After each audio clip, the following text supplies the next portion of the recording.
Good luck. Now to the pregnant woman awarded $750,000 after slipping over at a Big W store. It sparked debate on the size of such payouts, but lawyers warn it's never a case of easy money.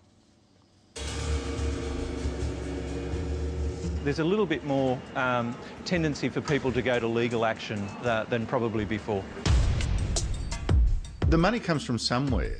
You're paying for that in your grocery bill. It's slip, slide and sue, supermarket style. A heavily pregnant woman goes shopping for nappies at a Big W store in Sydney. As she heads for the checkout, she slips on a puddle of water that had been reported to staff 20 minutes earlier. She suffers a chronic back injury and later depression.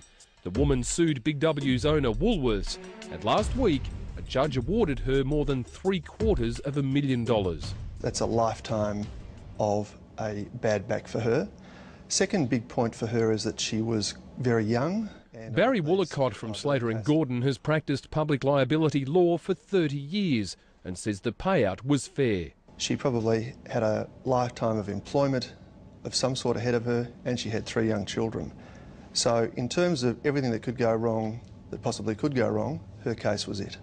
The payment breaks down like this: damages for pain and suffering of more than $185,000, loss of future earnings $150,000, general help around the house just under $100,000, childcare for 3 kids until age 16 more than $250,000, and other expenses of nearly $80,000, a total of $760,000 plus change.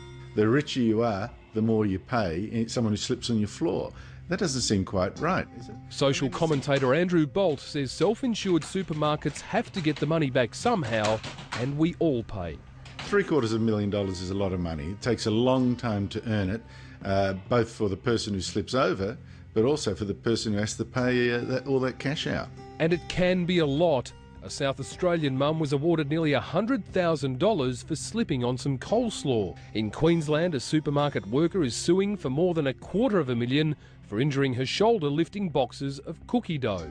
And nearly $300,000 was awarded to a 36-year-old New South Wales woman hit in the back by a trolley. We take every incident very seriously. So Anthony Wilson from Woolworths says the company's invested millions in accident prevention. Most claims, though, come from incidents in the fruit and veg section. things like grapes, very slippery if they slip on the floor. Spills of liquids, where you might have rain. Obviously you've got to be very careful at entries with a wet trolley or those sort of things coming in.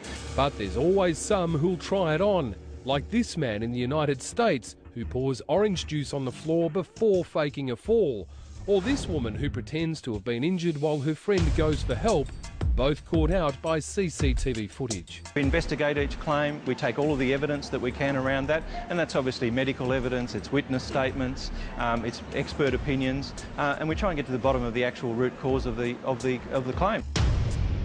The injuries have to be generally quite severe and obviously permanent. Is it the case that sometimes people who do sue are taking advantage of the system? Well, I think you'd have to ask someone who was going to have 60 years of recurring back pain, who couldn't get a decent night's sleep, couldn't look after her kids, couldn't work full-time the way you and I work. Ask her if you think she's been taking us for a ride. I don't think she has.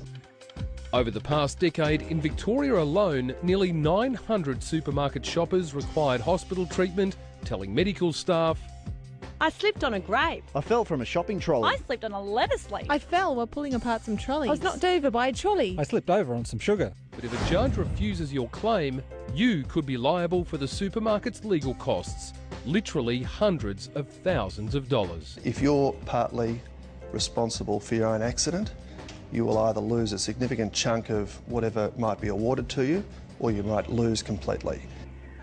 And just today, a woman who was originally awarded just over $500,000 for slipping over at a Woolworths store had the decision overturned. She now faces a legal bill of more than $400,000.